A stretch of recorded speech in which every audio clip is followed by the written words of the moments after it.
Greetings, this is Charles Darwin, and I'm here to tell you about the immune system. This video is primarily intended for my students at Southeastern Oklahoma State University during the pandemic lockdown, but the rest of you, my 600 subscribers, may find it interesting also. Now, the immune system is based upon white blood cells, and each kind of white blood cell, each genetic strain, is able to recognize and respond to just one kind of antigen. Fortunately, you have about 1 million different genetic strains of white blood cells. Therefore, your immune system protects you from approximately 1 million different potential diseases. And what normally happens is these white blood cells form small platoons that patrol around in your circulatory system. And what might happen is that they're like guards in a platoon looking for a very specific kind of enemy. For instance, you could have a small platoon whose job is just to look for loiterers in the hallway. Now, this platoon could walk right past an armed terrorist and not recognize the armed terrorist and go on their way. But some other platoon would recognize the armed terrorist and would then come in contact with it. Well, at first, then, you have very low numbers of the particular type of white blood cell. However, as soon as one of those white blood cells encounters its antigen, one of the things that it starts doing is reproducing like crazy. And it grows from a small platoon into a large army, like this. Okay? So there's an increase of that particular type of white blood cell. And then the race is on. The disease is reproducing, that is, the germs. The white blood cells are reproducing. Which one's going to win? Well, you better hope that it's your white blood cells that win, and in the process, they will vanquish the invading germs. Now, once that war is over, then you have a huge standing army of those white blood cells of that particular strain. Now, after the disease is over, there is no need for your immune system to maintain that entire big army.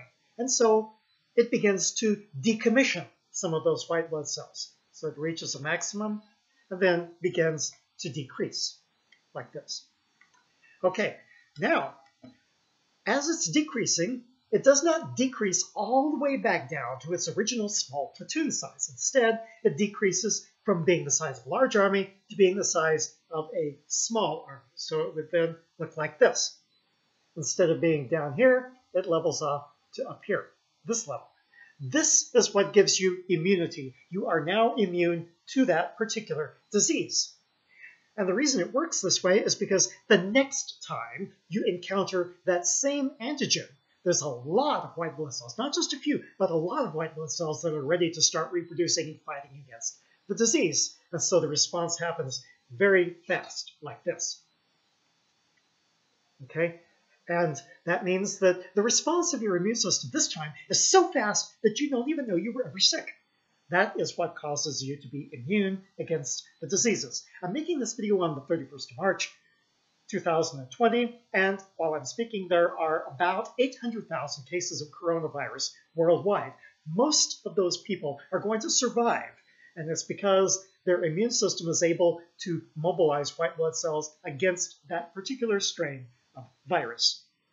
Now, I'm also going to give you an introduction to vaccines. And then vaccine is just an injection of harmless antigens. That is, antigens that are not associated with living germs. But your immune system doesn't know that. Your immune system is going to respond to those antigens just as if they were a real disease, and thus build up your immunity without you actually having to get the disease. Then there's the matter of allergies. And allergies are a big mistake. That's where some of your white blood cells react against antigens that are not associated with diseases. And so, for instance, there's a chemical in poison ivy known as urushiol, and there's nothing wrong with it. It's not dangerous, it's not a disease, but many people have white blood cells react to it as if it is a disease, and that gives you the rash and itching associated with poison ivy. Even though it is still early spring here in where I'm speaking from in Oklahoma, The poison ivy has already started to come out. The leaves are very small and red at this point.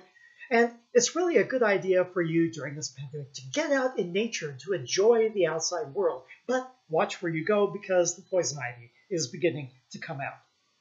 The evolutionary aspect of this is that your immune system is able to respond to 1 million potential diseases, even diseases that have not been there in the past, new diseases. Your immune system may be able to protect you from that, but your immune system cannot afford to produce 1 million big armies. If they did that, you would be a big blob of pus. Pus is just white blood cells.